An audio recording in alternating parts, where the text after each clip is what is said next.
We rambling, baby. Awareness, baby. We rambling, baby. Awareness, baby. Hey, I don't really know when I'm gonna put this video out.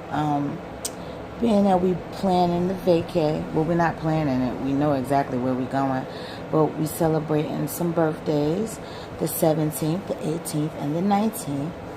And so I'm trying to just do some videos so I can put some stuff out. But, you know, it'll come out whenever it comes. For those of you who's going to stumble upon this video, thanks for coming over. But, I know all y'all know about this. What I'm about to share with you all is going to be, it's an old video. But the premise of it is still going on. And it's still occurring and taking place. And it is several things that I hate, but I kind of try not to complain about nothing if I'm not going to take any type of action. So, you know, I've been visiting these nursing homes and all types of stuff, and you know, just some of the things you see are disturbing. So that's what I'm going to talk about today with you all. Elder abuse, America's growing crime. Not only does it happen in nursing homes and hospitals, sadly, the families do it to their own. It has been estimated that 1.5 million elder Americans suffer neglect, mistreatment, and even financial exploitation at the hands of their own families. Shame on you! In this program, Diane Sawyer and Marty Emerald probe what is quickly becoming the fast-growing family crime in the U.S. Together, they investigate several cases of elder abuse and examine the efforts of crusaders such as the members of the groundbreaking specialist team, a volunteer network of social workers, bankers, lawyers, doctors, and police personnel who seek out evidence of financially abused senior citizens. Now, there's mad parts to this, but I didn't have that long, so this one's right here is going to be very short, and we can continue the conversation. And any other conversations that you want to bring forth of substance, of change, of awareness, feel free to contact me and let me know. Let's get into it, y'all. A Ramble Room ghetto film.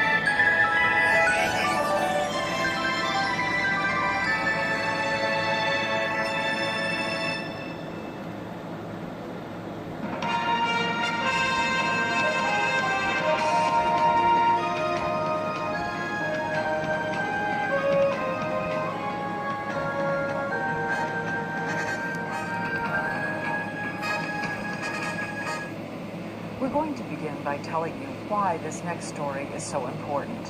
Neglect and abuse of the elderly may be the fastest growing family crime in America. Reported incidents increased 150% in just 10 years. And guess who is to blame in most of the cases? Family members, often children who have turned on their own parents. So we set out to learn what we could about some of the estimated 1.5 million elderly suffering at the hands of those closest to them. Think of this as a kind of family scrapbook. A mother and her son, an aunt and her niece, a father and his family. People who would never have believed that their futures would lead to neglect and abuse by the people they trusted the most, their own families. Jimmy Bivens, he's the one in the black trunks, was once the pride of Cleveland. But the records of the men that Bivens has met would almost astound you if you forgot. He fought the greatest. He fought 11 world champions, including Joe Louis. He was duration heavyweight champ during World War II. And as he grew older, he coached the next generation of fighters, including the four-time Golden Gloves winner Gary Horvath, now Jimmy's best friend and guardian.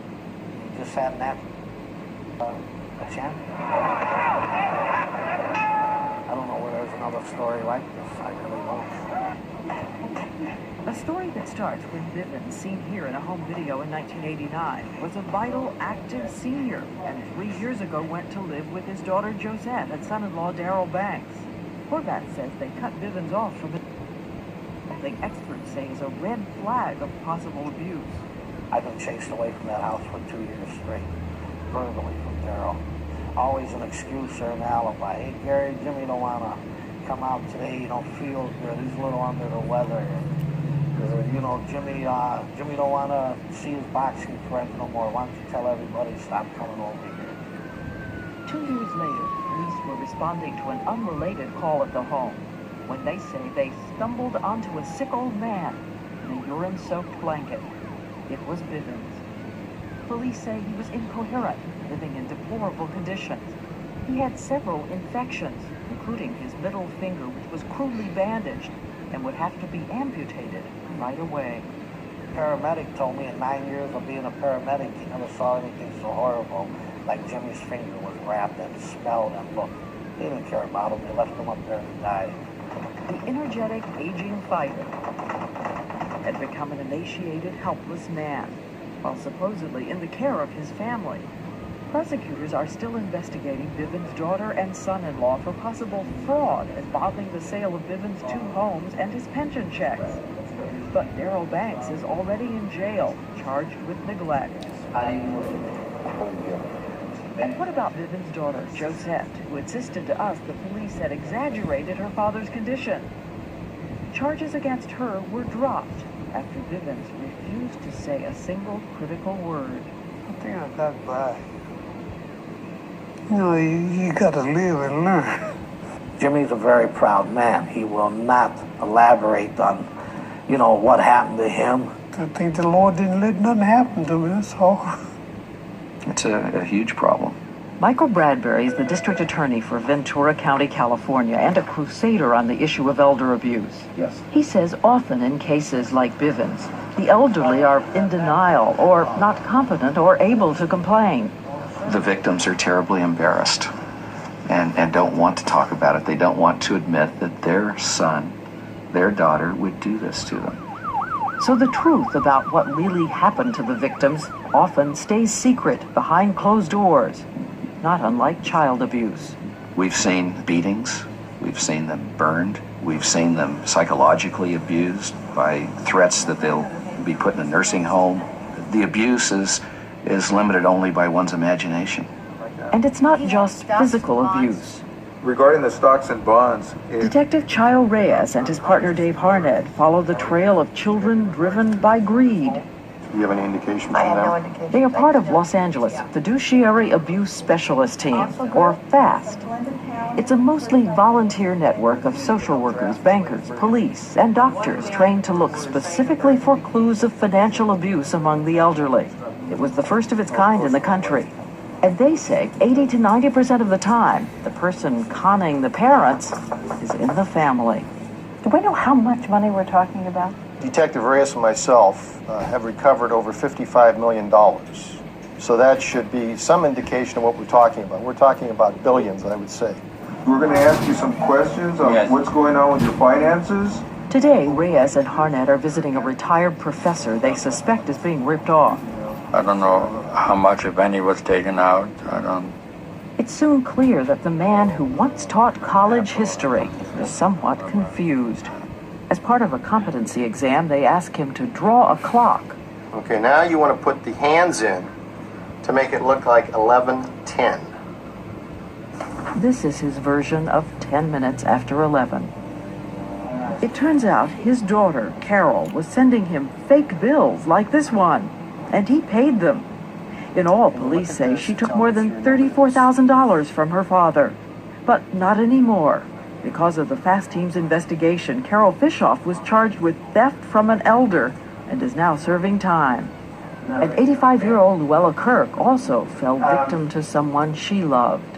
How old are you right now, if you don't mind me asking? How old am I? Oh my God. Luella is clearly sweet, but very vulnerable. once she was financially secure, the family was never far away. One of her grandnieces, Audrey Casada, even offered to move in and help out.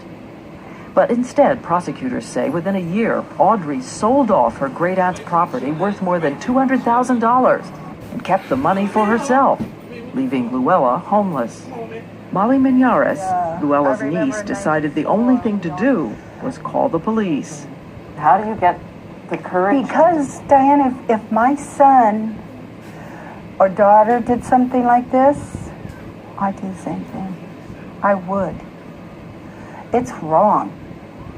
Casada served 16 months in prison and was ordered to pay restitution. But when we went to the house where she and her husband were living and tried to interview them, her husband, well, let's just say he declined comment. Does it make all of you look at your own children differently? Oh, yes. And I hope my children never see this part. But yes, it does. Ardith Javan, a fast team prosecutor, says the hardest thing can be predicting, preventing elder abuse. And you're saying these are not necessarily kids who started out bad kids in any way? Mine didn't. They're really good kids. But sometimes these crimes occur not because a person is inherently evil, but because of opportunity or the things going on in the kids' lives.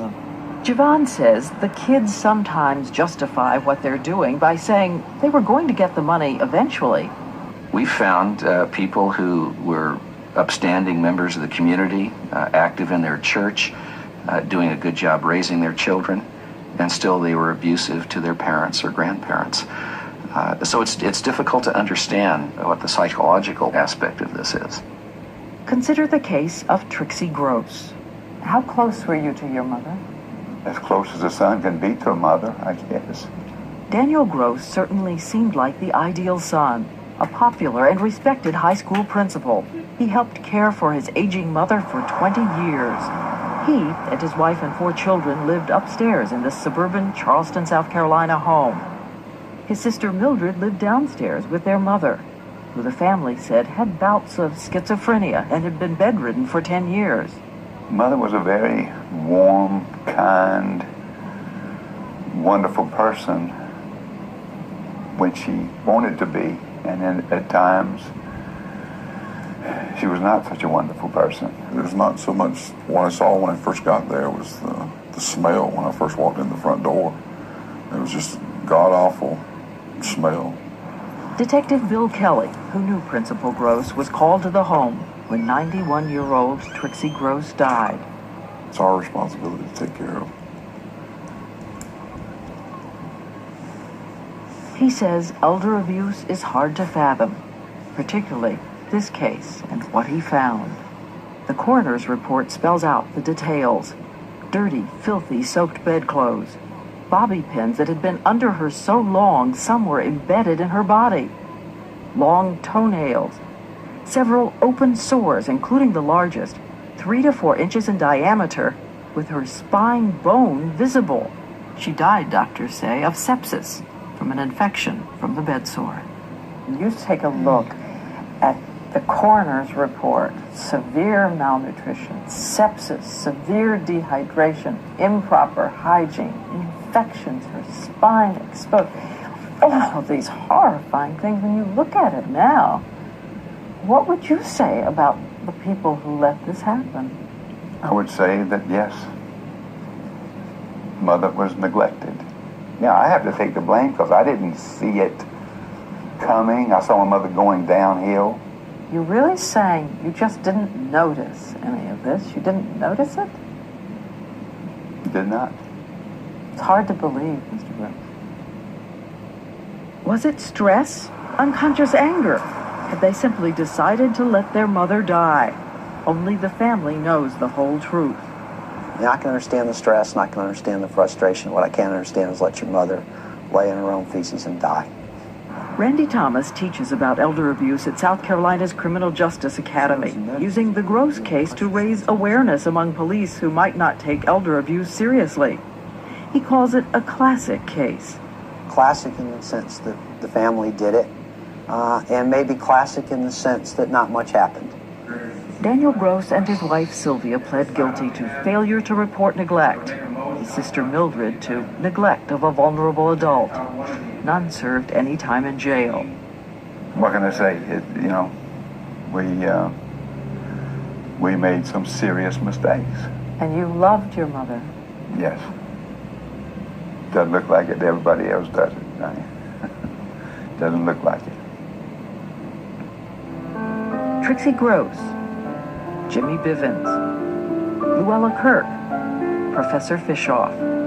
Just 4 of the hundreds of thousands of stories experts say can happen in any family and are happening more and more. A footnote now to the story of Jimmy Bivens. A number of local amateur boxers decided to hold a fundraiser on his behalf. And also this June, after being nominated many times, Jimmy is finally being inducted into the International Boxing Hall of Fame. As we said, this problem is so immense and so widespread. A number of ABC affiliates around the country decided to join with us and examine the variety of ways the elderly are vulnerable in this country. We're going to bring you one of those, a striking example from reporter Marty Emerald at our affiliate KGTV in San Diego. Peggy Grell doesn't get out much anymore, not since her husband died last year. She relies on friends to help with tasks and taxis for her daily trip down Friars Road to Coco's restaurant for supper. Which isn't far from here, but it's not within walking distance for me. Coco's is about a mile from Peggy's apartment, a 3-minute cab ride, but you wouldn't know it by the fares Peggy has been paying. One ride? Yeah. The Coco's down the street? Yeah. And he charged you $125? Correct. That's right, a minimum $125 for each trip. $125, $150, $125. That's a lot of money. I know it. Peggy's mind isn't as keen as it used to be, and 2 drivers took advantage of her. James David Simmons took about $4,000 in checks from Peggy and took her car, a 1989 Buick. Then Michael Plant stepped in and continued to drain Peggy's bank account. Well, I don't want to be on film. Why did you take all that money from her? I didn't take all that money from her. You did. She gave it to you. Why did you accept it? As a tip. I don't want to be filmed. As a tip? $450, $500, $250 a ride? These are tips? From a 75-year-old woman? What did you do with all that money? Where's the money, Mr. Plant? $37,000. When she puts it that way, it scares the life out of me. But that's the way it is. I realize that now. Well, the Yellow Cab Company says that the drivers who took advantage of Peggy Grell were independent contractors and out of their control. Neither driver has been charged with a crime, but both have lost their taxi licenses permanently.